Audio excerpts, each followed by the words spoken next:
మీకు ఇది తెలుసా? అఘోరాలు చూడటానికి ఎంతో భయంకరంగా ఉంటారు, శవాల్ని పీక్కు తింటుంటారు అని చెప్తుంటారు.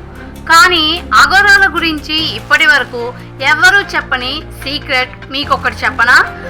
అఘోరా అనే పదానికి చాలా డీప్ మీనింగ్ ఉంది. అదేంటంటే ఆ అంటే లేనిది, ఘోరా అంటే భయంకరమైనది.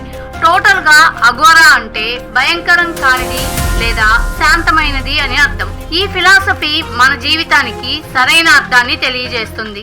ఎలాగంటే అఘోర సాంప్రదాయం ముఖ్యంగా శివతత్వాన్ని తెలియజేస్తుంది.